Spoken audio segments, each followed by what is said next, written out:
श्री गणेशाय नमः। श्री सरस्वती नमः। श्री गुरुभ्यो नमः। जगद्गुरु नरेंद्राचार्य महाराज की जय।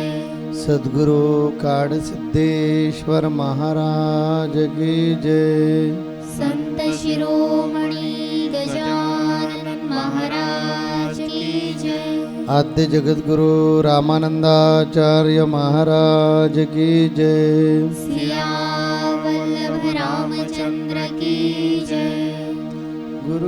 गुरुर्ब्रह्मा गुरुर्विष्णु गुरुर्देवो महेश्वरा गुरुर्साक्षात् परब्रह्म तस्मै श्री गुरवे नमः। सार्थ श्री दासबोध दशक 10वा समास 9वा पुरुष प्रकृती। श्रीराम आकाशी वायू झाला निर्माण तैसी ब्रह्मी मूळ माया जाण। त्या वायोमध्ये त्रिगुण आणि पंचभूते वटबीजी असे वाड फोडून पाहता न दिसे झाड। नाना वृक्षांचे जुंबाड बीजापासून होती तैसी बीजरूप मूळ माया विस्तार झाला तेथुनिया। तिचे स्वरूप शोधुनिया बरे पहावे तेथे दोन्ही भेद दिसती विवेके पहावी प्रचिती। निच्छळी जे चंचळ स्थिती तोची वायो तयामध्ये जाणीव कळा जगज्योतीचा जिव्हाळा। वायो जाणीव मिळो न मेळा मूळ माया बोलिजे। सरिता म्हणता बायको भासे तेथे पाहता पाणीच असे। विवेकी हो समजा तैसे मूळ मायेसी। वायो जाणीव जगज्योती तयास मूळ माया म्हणती। पुरुष आणि प्रकृती यांचेच नाव वायोस म्हणती प्रकृती आणि पुरुष म्हणती जगज्योती। पुरुष प्रकृती शिवशक्ती याचेच नाव पुंडलिक वरदे। हरे विठ्ठल श्री ज्ञानदेव तुकाराम पंढरीनाथ महाराज की जय। जगद्गुरु नरेंद्राचार्य महाराज की जय। नित्य स्मरणीय जगत उद्धारक जगतगुरु स्वामी नरेंद्राचार्य महाराज जी के पावन चरण कमलों को वंदन करते हुए मैं आज इस सत्संग में उपस्थित सभी को सांप्रदायिक श्री गुरुदेव कहता हूँ। दोस्तों, पिछले समास में पिछले सप्ताह के सत्संग में हमने प्रचिति निरूपण पर स्वामी समर्थ द्वारा लिखे व्याख्यात किए हुए विचारों को सुना। उससे हमने जाना कि बिना प्रचिति लिए हुए बिना अनुभूति लिए हुए जो भी कार्य किए जाते हैं, जो भी कार्य हम करते हैं, उससे हमें पछताना ही पड़ता है। वह कार्य कभी सफल नहीं होता। बड़ा ही अच्छा उदाहरण सद्गुरु जी ने दिया था कि जैसे अगर आपको भैंस खरीदनी है और आप भैंस खरीदने जाएं और भैंस वो पानी में बैठी हो और आप उसके मालिक को पैसा दे के खरीद लें और जब आप उसे अपने साथ ले जाने के लिए तैयार हो तो पता लगे वो भैंस के तो पैर ही नहीं है। तो इस तरह का अनुभव, इस तरह का फल हमें तब मिलता है या मिल सकता है जब हम प्रचिति लिए बिना, अनुभूति किए बिना किसी कार्य को करते हैं। अब इस मास में, इस सप्ताह में समर्थ हम जैसे शिष्यों का मार्गदर्शन करते हुए बताना चाहते हैं कि प्रकृति और पुरुष ये क्या है, प्रकृति किसे कहते हैं और पुरुष का मतलब क्या है। दोस्तों, हम आगे बढ़े इसके पहले मैं ये बता देना चाहूँगा कि यहाँ पुरुष का मतलब साधारण इंसान से नहीं, यहाँ पुरुष का तात्पर्य है उस परब्रह्म, उस परम शक्ति, उसको यहाँ पुरुष के रूप में संबोधित किया गया है। समर्थ कहते हैं जिस तरह आकाश से वायु उत्पन्न हुई है, हमने ये पिछले समास में पढ़ा और सुना कि किस तरह पंचभूतों की निर्मित हुई, किस तरह गुण बने। उसी बात को यहाँ फिर से एक बार समर्थ दोहरा रहे हैं। अब कभी कभी हम जैसे लोगों को ऐसा लगता है कि जिन बातों को हमने पिछले कई सप्ताहों में सुना है, समर्थ श्री उसे बार बार रिपीट क्यों कर रहे हैं। यहाँ हमारे अंदर विचार इसलिए आते हैं क्योंकि हम उसकी गहराई को नहीं जानते। हम तो अब तक यही जानते थे कि इस ब्रह्मांड को चलाने वाला या इस ब्रह्मांड में 3 भगवान ही रहते हैं, ब्रह्मा विष्णु महेश, और वही सब कुछ है। उन्हीं की पूजा हम दिन रात करते थे, उन्हीं को पाने के लिए हम मंदिर मस्जिद में जाते थे, गुरुद्वारे में जाते हैं, उनकी शक्ति को। लेकिन नहीं, जैसे हम इस सत्संग की धारा में चलने की शुरुआत करी है, हमें ये समझ आ रहा है धीरे धीरे कि नहीं, इसके परे भी कुछ है। जब महाप्रलय होता है तब इन सब का भी विनाश हो जाता है। मतलब वो क्या है, वो शक्ति क्या है, वो ज्ञान क्या है, इसको जानने के लिए मेरे गुरु भाइयों हमें लगातार तत्पर हर सप्ताह इस सत्संग में आना पड़ेगा, क्योंकि वह ज्ञान हमें यहाँ सत्संग में ही सद्गुरु की शरण में ही मिल सकता है। आगे बताते हुए समर्थ कहते हैं कि जिस तरह आकाश से वायु उत्पन्न हुई, उसी तरह ब्रह्म से मूल माया उत्पन्न हुई, और उस मूल माया में त्रिगुण और पंचभूत हुए, और उसी से ये प्रकृति निर्माण हुई। अब इस विषय को, ये गूढ़ विषय को हम और ज़्यादा समझें, क्योंकि इसके समझने के लिए हमें सद्गुरु की कृपा चाहिए, सद्गुरु के आशीर्वाद चाहिए।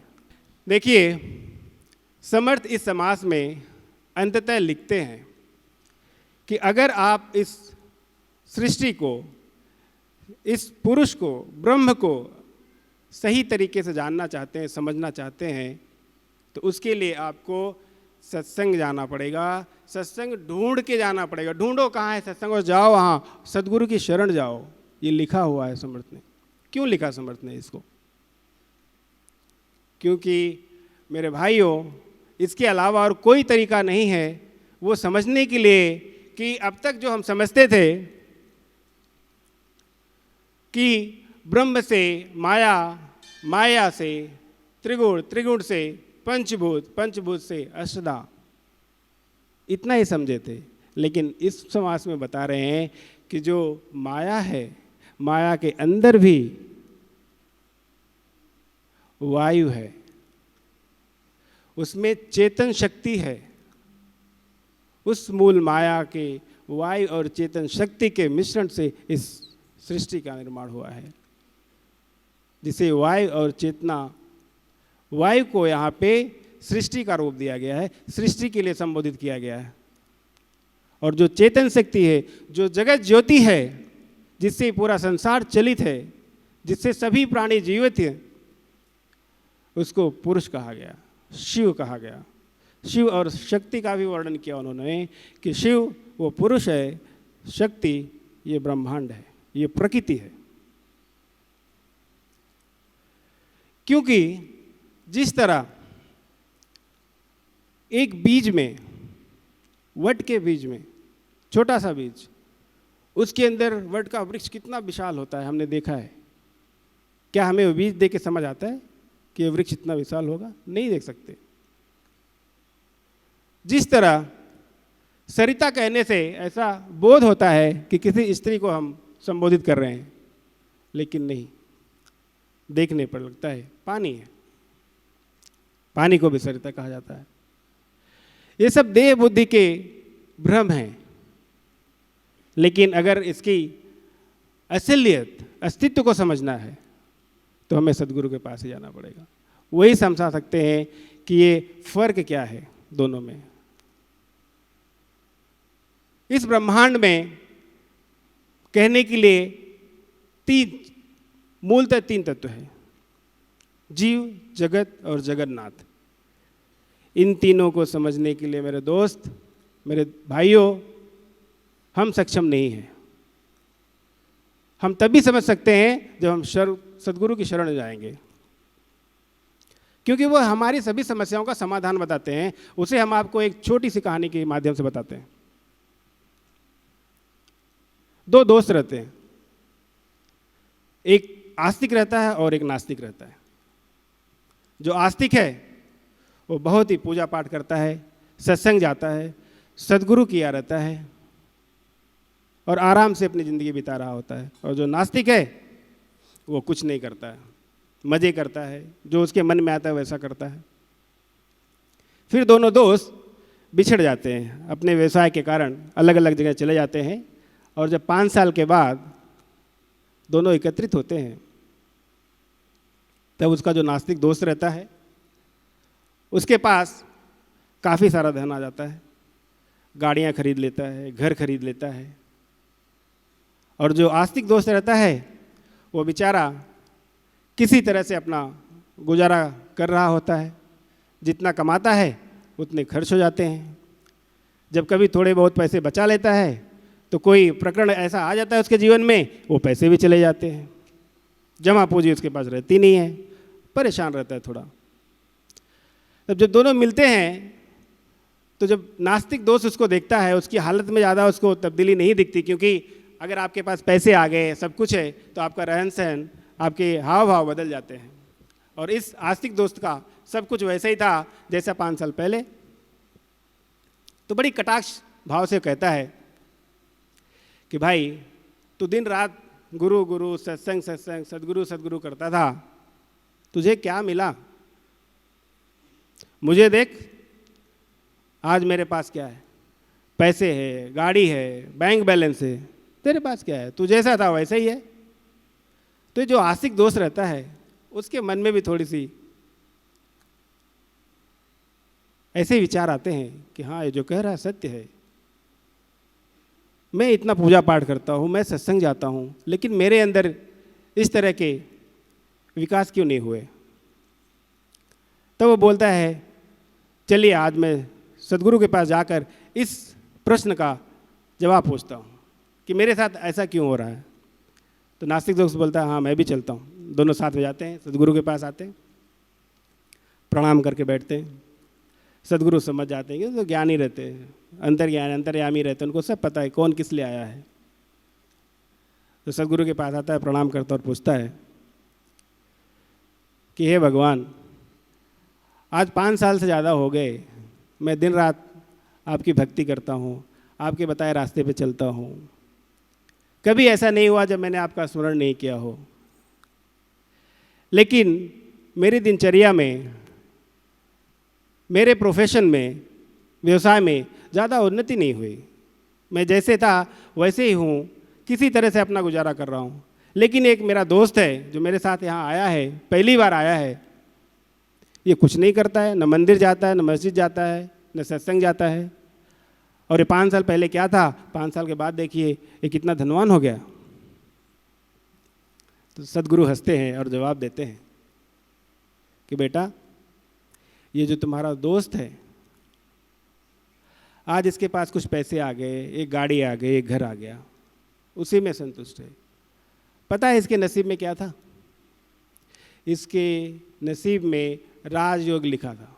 अगर ये सत्संग जाता, सदगुरु के पास जाता, तो इसका जो संचित कर्म था उसको एक आधार मिलता और ये राजा बनता। इसने ऐसा किया नहीं, इसलिए आज ये एक बहुत नहीं, तुम्हारी नज़र में बहुत बड़ा है, लेकिन ये साधारण इंसान ही है।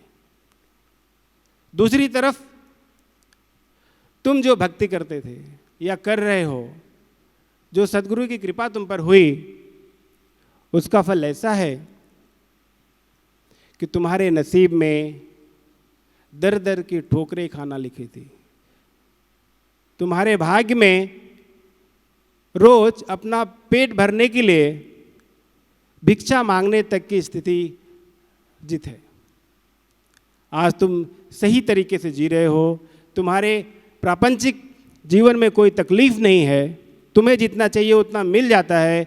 वह कृपा सिर्फ सत्संग और सदगुरु की है। तो मेरे दोस्तों, ये भविष्य था और ये भूत में क्या लिखा हुआ था वो सदगुरु जानते थे दोनों व्यक्ति के बारे में, जो हम नहीं जानते। हमारे मन में भी कभी कभी विचार आते हैं कि हमारी उन्नति क्यों नहीं हो रही है। हम देखते हैं कि हमारा पड़ोसी या हमारा कोई दोस्त जो सच में, ये घटना एक सांसारिक घटना है, हमने देखा होगा, उसकी उन्नति बहुत होती, हमारी नहीं होती। तो हमें विश्वास होना चाहिए कि नहीं, ये जो हमको मिल रहा है ये हमारे कर्मों का फल है, और हम सही तरीके से अगर अपना जीवन अर्पण कर पा रहे हैं तो उसमें सदगुरु की कृपा ही है और कुछ नहीं है। ये विश्वास होना चाहिए। आगे इस विषय पर समर्थ कहते हैं कि जिस तरह हम बीज में छिपे हुए वृक्ष को नहीं देख सकते, उसी तरह इस सृष्टि में भ्रमित हो रहे, चलित हो रहे वायु रूप में उस चेतना को भी नहीं दे सकते, लेकिन उस चेतना की शक्ति से ही पूरा संसार चल रहा है। और यहाँ पे सृष्टि को उन्होंने अनादि बताया है कि जब महाप्रलय में सब कुछ नष्ट हो जाता है, ये दृश्य है, ये सृष्टि दृश्य है, और वो पुरुष दृष्टा इसकी उपाधि है कि वह सब देखता है, सब जानता है। यह दृश्य जब खत्म होता है तब उस दृष्टा में जाके मिलता है। ये सब ज्ञान, इन सब विचारों को समझने के लिए हमें ज्ञान चक्षु चाहिए। आज हमारे ज्ञान चक्षु पे अज्ञान के आवरण चले हुए हैं। मुझे यकीन है कि हम सबको बहुत अच्छा लग रहा है जब हम सत्संग में आते हैं और इन बातों को सुनते हैं, क्योंकि इसके पहले हमें पता ही नहीं था। लेकिन जैसे जैसे हम आगे बढ़ रहे हैं, जैसे जैसे हमें हमारे ज्ञान चक्षु पर चढ़े हुए आवरण एक एक कर हट रहे हैं, हमें अच्छा लग रहा है। हमारी लालसा बढ़ती जा रही है कि अब इसके आगे क्या।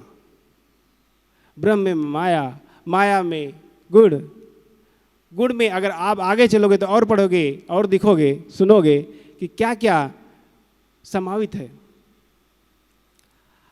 वह ब्रह्म इतना सूक्ष्म है, उसकी कल्पना अभी हम नहीं कर सकते। ये समझाने के लिए समर्थ रामदास स्वामी जी ने ये पुरुष प्रकृति नाम का समास इसमें जानबूझकर लिया है। अभी भी हमारे प्रबोधनकार मनोज ने बताया, पुरुष और प्रकृति ये दो व्यवस्था अलग अलग है।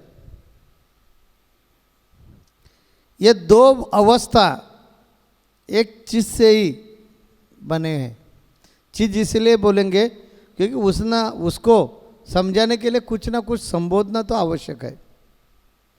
इसी कारण हमने उसका नाम रखा चीज यानी वस्तु। परमात्मा ये एक चीज है, वस्तु है, ऐसे समझा। तो ये परमात्मा नाम के शक्ति ने एक प्रकृति नाम की शक्ति निर्माण की है, आपके नज़दीक वो माया निर्माण की है। प्रकृति यानी माया और पुरुष यानी परमात्मा। देखिए, आप सत्संग में आते समय अकेले क्यों नहीं आते? अपने साथ कोई ना कोई लेकर आते हैं, क्योंकि हर प्राणियों का स्वभाव ऐसा है, वो अकेला नहीं जी सकते। उनको अकेले को जीने में मज़ा नहीं आती, आनंद नहीं मिलता, समाधान नहीं मिलता। इस कारण वो समूह के साथ रहता है। इस कारण देखिए ना, पंछी है तो पंछी भी समूह के साथ रहते। मृग है, हरण है, तो उनका एक कड़प दिखता है, यानी उनका समूह दिखता है। पशु हो, प्राणी हो, इंसान हो, आज हम इंसान सत्संग में आ गए। कम से कम घर के लोगों को लेकर इधर सत्संग में आ गए।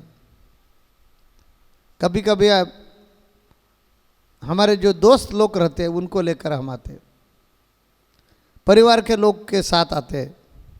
ऐसे क्यों? अकेले को आनंद नहीं लगता, समाधान नहीं लगता। जैसे हमें अकेले को समाधान लगता नहीं, आनंद लगता नहीं है, वैसे परमात्मा को भी कुछ आनंद मिलना चाहिए, समाधान मिलना चाहिए, खुशी होना चाहिए। इसी वजह से उन्होंने अपने अगल बगल में जो एक शक्ति निर्माण की है, उनका नाम है माया। और ये माया के वजह से सब सृष्टि चल रही है। जैसे कोई भी बड़ी व्यक्ति रहते हैं, उनको एक प्रेरणा देने वाली अलग शक्ति रहती है, व्यक्ति रहती है। वो व्यक्ति छोटी हो, उम्र से छोटी रहेगी, या बुद्धि से छोटी रहेगी, या ऐसे कुछ ना कुछ कारण से यदा कदाचित तो छोटी भी रहेगी, लेकिन उनको वो प्रेरणा देती है। क्योंकि वो जो प्रमुख व्यक्ति रहते हैं, उनको भी लगता है ना, मुझे किसी ने आनंद देना चाहिए, किसी ने मुझे समझा कर लेना चाहिए। इस कारण मराठी में कहावत है कि जो जो बड़ा पुरुष हो गया है, हर पुरुष के पीछे उनकी औरत पीछे रहती है। ये जो कहानी यानी ये जो बोलते हैं, ये इस कारण से ही बोलते हैं कि कोई भी हो, भगवान भी हो, भगवान को भी ऐसे लगता है कि मुझे कुछ विरंगुला चाहिए, मुझे कुछ समाधान चाहिए, मुझे कुछ खुशी चाहिए। इसी कारण भगवान ने अपने खुशी के लिए एक प्रकृति नाम की शक्ति निर्माण की। वो प्रकृति का नाम है माया, और पुरुष का नाम है परमात्मा। ये परमात्मा और माया, परमात्मा गणेश जी को परमात्मा बोले तो सरस्वती माया है, शिव को पुरुष बोले तो पार्वती माँ माया है। ऐसे दोनों के मिलाप से यह सृष्टि निर्माण हो गई है। इस कारण यह सृष्टि में हर जगह पे ज़्यादा माया दिखती है, क्योंकि हर चीज में माया आगे रहती है ना, और जो प्रमुख रहता है वो पीछे रहता है। और माया के वजह से ये जग बना नहीं है, तो भी हमें बना हुआ है ऐसा दिखता है। जैसे मृगजल, हम रास्ते से जब चलते हैं, 11-12 का समय हुआ है दोपहर का, और रास्ते से आप चल रहे हैं, तो दूर से रास्ता देखा तो आपको देखने को दिखता है कि उससे ऐसे जल का जो वो वाद दिखेगा आपको। आपको लगता है कि अरे वो जे अर्थ दिखते हैं, उसका अर्थ ही ऐसा है कि उधर जल है, लेकिन उधर जल नहीं रहता। उधर नज़दीक जाकर देखा कर ध्यान में आता है, उधर जल बिल नहीं, कुछ नहीं था, लेकिन उसका भास हो रहा था। ये जैसे भास हो जाता है, वैसे माया के वजह से, ये प्रकृति के वजह से ये चराचर में बहुत हमें भास हो जाते, भ्रम निर्माण हो जाते हैं, और भ्रम के वजह से हम खुद को भूल जाते हैं और खुद फंस सकते हैं। ये समझाने के लिए ये समाज समर्थ रामदास स्वामी ने लिखा है कि प्रकृति और पुरुष ये दोनों समझ कर ले लीजिए। पुरुष जो है उनको कहाँ आने का नहीं, कहाँ जाने का नहीं, उन्होंने कभी जन्म लिया नहीं, कभी जब मरने वाला नहीं है, वो पहले भी था, अभी भी है, आगे भी रहेगा। ये प्रकृति है वो बार बार ख़त्म होती है, बार बार पैदा होते हैं उनके ही कारण से, मूल पुरुष के कारण से ये प्रकृति बार बार जन्म लेती है, और ये प्रकृति का प्रभाव है, इस कारण हम माया जाल में फंसे हुए हैं। तो ये माया जाल से बाहर आने का है, तो ये माया भगवान की, ये लीला भगवान की जो माया है, ये समझ कर ले लीजिए तो आपको जरूर आत्मज्ञान हो जाएगा। अनेक सत्पुरुषों ने अपने गुरु के वाणी के माध्यम से कि या गुरु के कृपा के माध्यम से, मनोज जी क्या बोल रहे थे कि ये सब खेल समझने के लिए गुरु की कृपा ही होना चाहिए। तो ये गुरु की कृपा सचमुच आवश्यक है। ये जब तक होती नहीं तब तक हम माया का जो हमारे ऊपर प्रभाव चलता है और उसमें हम फंसते हैं, वो ऐसे ही फंसते रहेंगे। इसी कारण गुरु का प्रभाव हमारे ऊपर रह गया कि हमें समझेगा कि ये माया है, ये माया में फंसना नहीं चाहिए, आगे जाना चाहिए। अभी मेरे पास समय ख़त्म हो गया है, नहीं तो हम आपको दृष्टांत देने वाले थे कि माया का प्रभाव जुगाड़ कर या तोड़कर जो आगे जाता है वो अपने मकसद पर कैसे पहुंच सकता है। कभी चांस मिल गया तो वापस ये दृष्टांत जरूर दे देंगे। तो मेरा अभी आपको आशीर्वाद है। आप अभी हम हमारे वाणी को विराम दे रहे हैं। जगत गुरु नरेंद्राचार्य महाराज की जय। सद्गुरु काड़ सिद्धेश्वर महाराज की जय। संत शिरोमणि गजानन महाराज की जय। सिया सद्गुरु रामानंदाचार्य महाराज की, सिया वल्लभ रामचंद्र की जय।